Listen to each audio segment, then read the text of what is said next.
Hi, welcome back to my channel. Welcome back. Today we are reviewing episode 11 of Boku dake got Inai Machi. So it begins with this like oldish guy, I guess, talking, and he's telling us a story about his past and how he was younger. One of his friends that was a girl like came up to him with a box of hamsters I think, and was like, hey, oops, I messed up.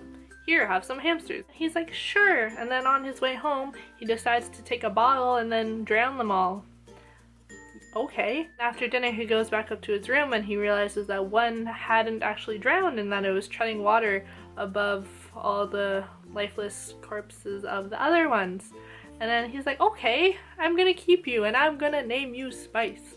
And then it reminded him of the spiderweb story about some guy with spider webs. Watch the episode. Yeah, ever since then he's seen spider heads over certain people's heads, and those are the people that he murders. And then all of a sudden some boy tried to stop his plans, and then bam, a spider web appeared over his head, but then he didn't die. And so he decided to keep this boy and name him Spice and observe him. Oh man, though, the opening, did you guys realize this? Satoru is gone. What the heck? He's literally been erased out of the opening. I hate myself for saying that, but true. And also before, the people had like black like center, it's not what it is, but like the black strip over their eyes. The black strips are no longer there, and I'm like, this is a whole new intro. What? And at this point we don't really know what happened to Satoru, but we see his mom working at a grocery store and walking around, and then we see that she buys like the vinyl of his like superhero person's like music, and then we see her walk over to the other room and we see her start crying, and she's like, good morning, Satoru. And she's crying and I'm crying, and then we see Satoru like there, but he's like older with like medical stuff, and he's like looking like he's dead, and I'm like, what happened? Turns out for the past 15 years he's been asleep, and this part made me cry pretty much. So many feels.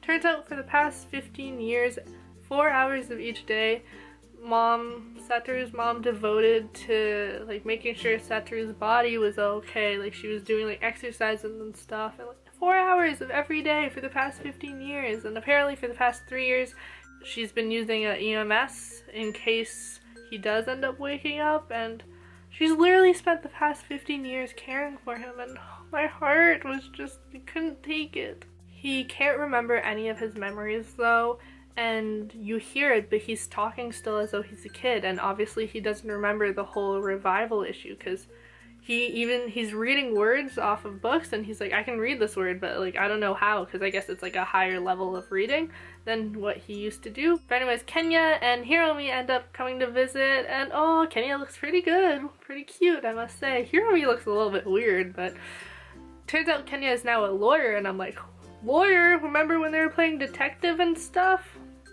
Boom, bam, boom, connections. Hiromi is apparently a doctor, so that's cool. Satoru can tell that Kenya wanted to ask him things or talk about things, but he knew he was holding it back, probably because his mom told him not to bring up any issues with Satoru. Satoru thinks about all the time that his mom has spent caring for him, and he's like, well, if she doesn't want me to remember, then that's her wishes and I will respect those wishes, and it doesn't really matter to me. We see Satoru like learning to walk or doing rehab to get back into using his muscles and stuff, and guess who stops by? Kayo, which is like happy but also sad because she has a baby, and you're like, well, what happened to my Satoru Kayo ship? Like, where did that go? Apparently it's been sunk. Great. She ended up with Hiromi, which is also cute, but I still wanted her with Satoru, so.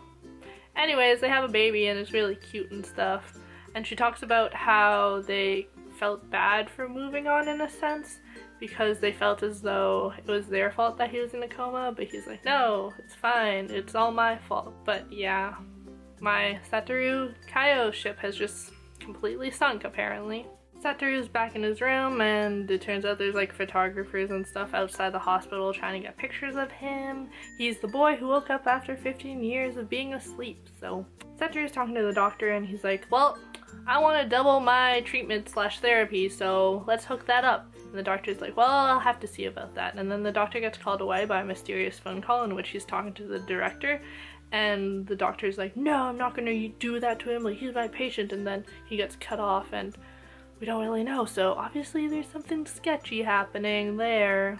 Satoru starts walking a lot more, and then, oh, Kenya and the dude with the glasses, Satoru's mom's like previous coworker, end up visiting, and then they leave, obviously. And then they're like, well, we've waited 15 years for this, like, there's no point being impatient now, so something up with them. I think they suspect some foul play was involved, and we still don't know the whole story behind why Satoru was asleep for 15 years. Satoru becomes friends with Kumi, who's a little girl who's about to undergo surgery, and photographer dudes are obviously there creeping on them, taking pictures. Yashiro is there to stop them, of course. He's like, oh, hey, what's up? Like, oh, you probably don't recognize me. I'm Yashiro, your grade 5 teacher. Ugh. So it turns out his name is Nishizono now, and now he's a city councilman. And he's also friends with Kumi, of course, but he's talking to Satoru, and he's like, oh, you don't have your memories back, and Satoru's like, well, duh. Satoru ends up becoming friends with Kumi, and of course, being friends with Yashiro again.